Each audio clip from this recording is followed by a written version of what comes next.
Well, hold on, brother. I'm talking. What is up, guys? Welcome to the channel. I'm sure you've heard the news. Everybody and their mama is talking about. UFC have sold all their rights for the next 7 years to Paramount Plus, CBS, Broadcasting Network, for a whopping 7.7 billion with a B. Crazy. 1.1 billion a year deal. The last deal I think was 1.5 billion for 5 years, which is just insane. Inflation or not, that is just insane that it's gone up that much. Because I don't think UFC has actually improved or got better. I think actually where they were, where they were back when they actually sold the UFC to TKO, they were in such a prime position compared to now. But apparently the company's worth 3 times that now at over 12 billion. Originally they were just going to have the fight nights, the 30 fight nights through the year. But then Skydance come in, the Chinese company I think that owns TikTok, so they've just got infinite money, obviously, and they partnered with CBS in some kind of form or way, and now they've had the whole thing, just everything. So it's 13 PLEs, Premier Live events, because obviously you can't call them pay-per-views because they're not paid for in that way anymore. They've got the whole lot basically on. So most of it's going to be on Paramount Plus, and some will be on CBS, linear TV, I guess they call it. It's pretty crazy, really.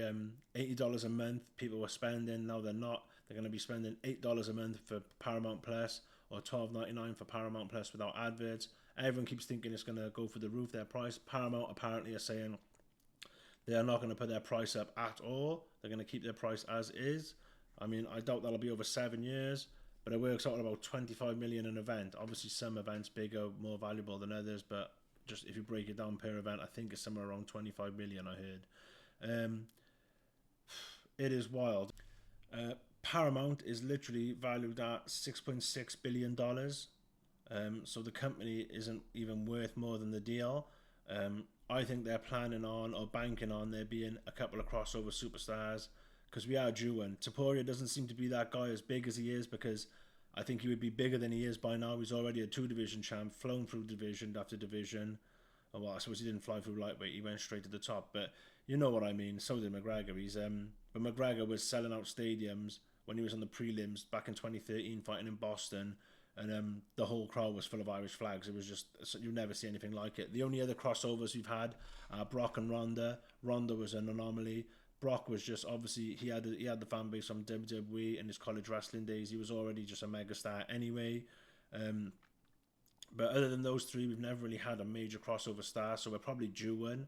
Because let's be real, Conor sort of faded. He was just after the Mayweather fight. It was, after the Mayweather fight, he was, I know his biggest pay-per-view came after that versus Khabib, but realistically, skill-wise, fight-wise, hype-wise, he was never the same after that.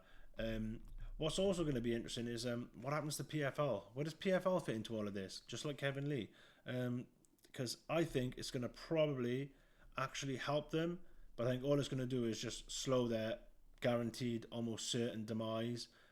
It's just going to it's just going to slow the rot, basically, slow the bleeding, stop the bleeding for a bit. But PFL, the way they're run, the fighters they have, the way they promote or don't promote, or the lack of promotion, that dingbat Don Davis they got up top, it was just, says he doesn't even watch MMA.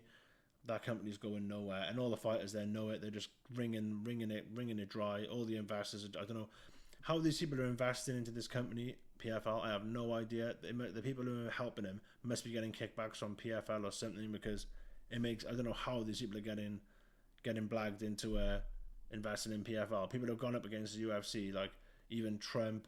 What was it called? Arlovsky and Faderfoot in not Bulldog.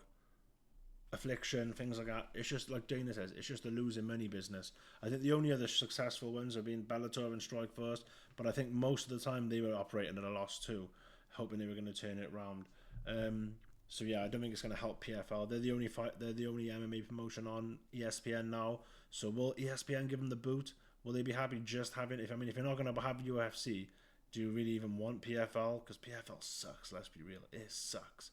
And I hate to be that guy, but the South Africa one that happened recently, I didn't even know it was on until it happened. That Johnny Eblen versus Van Steenis. I had heard about it. I remember seeing one thing about it and then totally forgot about it. And then bam, I heard about him losing his undefeated record and his belt, and I was like, oh, Didn't even know that was on. And then African scammer Ngannou played the old Cameroonian / Nigerian prince scam on Don Davis. Didn't even turn up to PFL Africa. Apparently he's pissed. He has just pulled the rug under from PFL. He's totally scammed them. PFL are fools. I mean, he signed with them about 2 or 3 years ago now, and he's had one goddamn fight with them. One fight.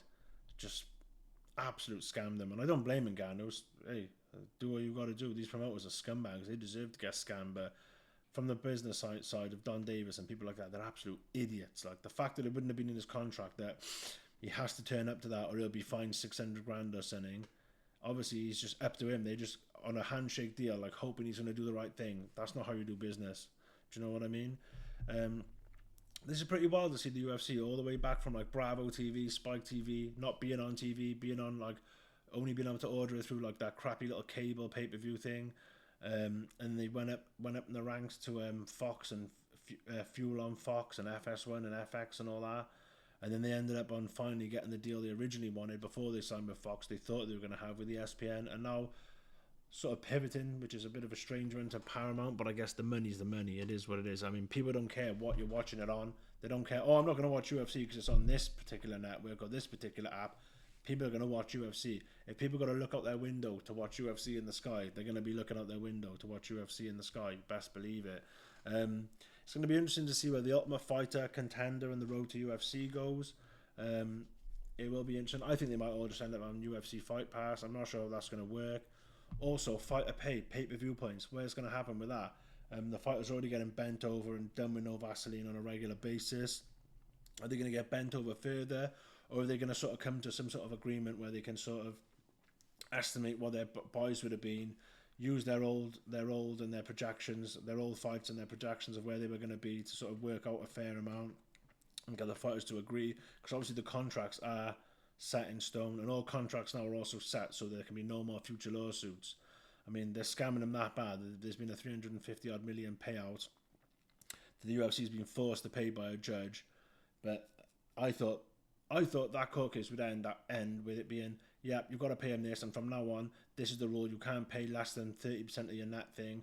I think UFC made about 1.5 billion in 2024, and I'll bet they didn't pay out more than 120 mil to the fighters. 100 to 150.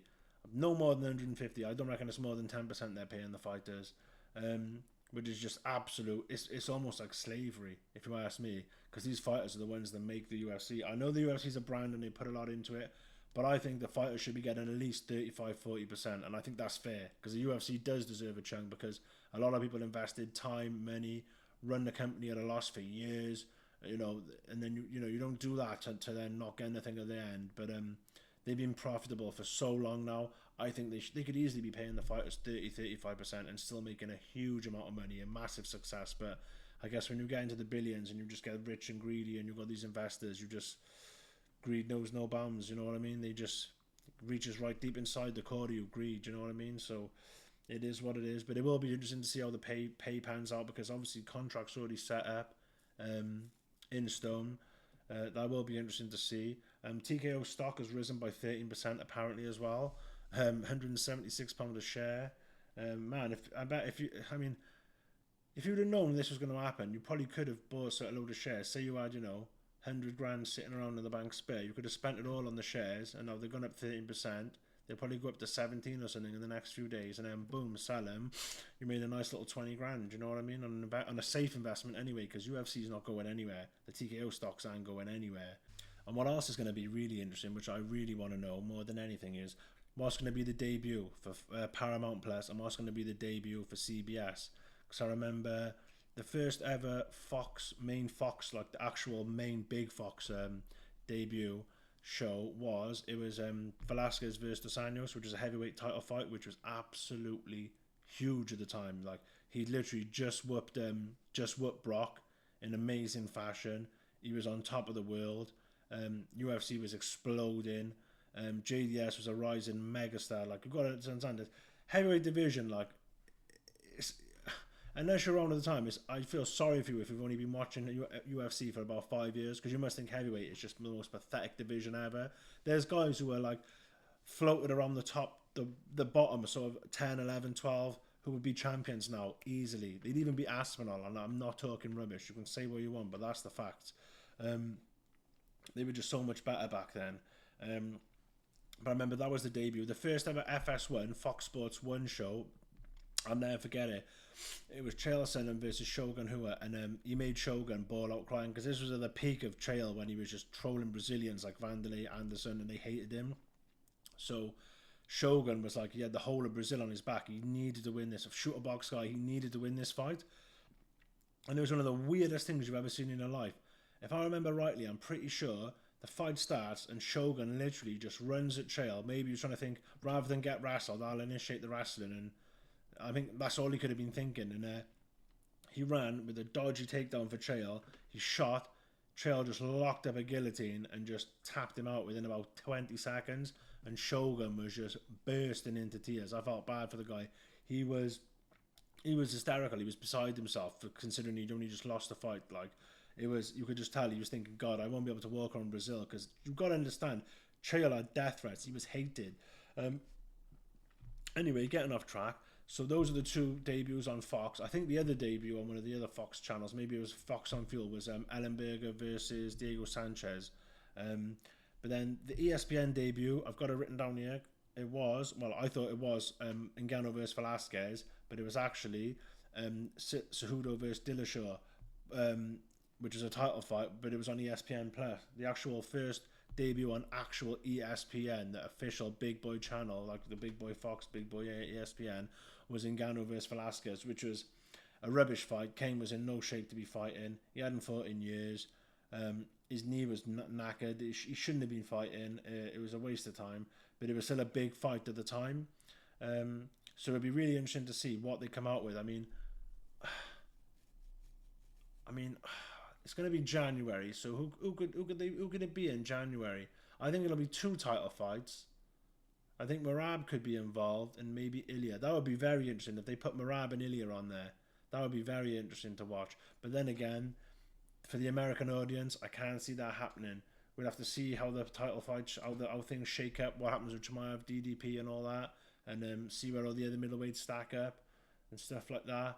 But interesting times ahead. So if you like this video, give me a like, give me a comment, give me a subscribe, and let me know what you guys think about this in the comment section. And what do you think about this new deal and the fighters getting paid, this, that, and the other? Just any comments like that, let me know in the comments and I'll get back to you. I'll catch you guys in the next video. Thanks for watching if you have. Peace.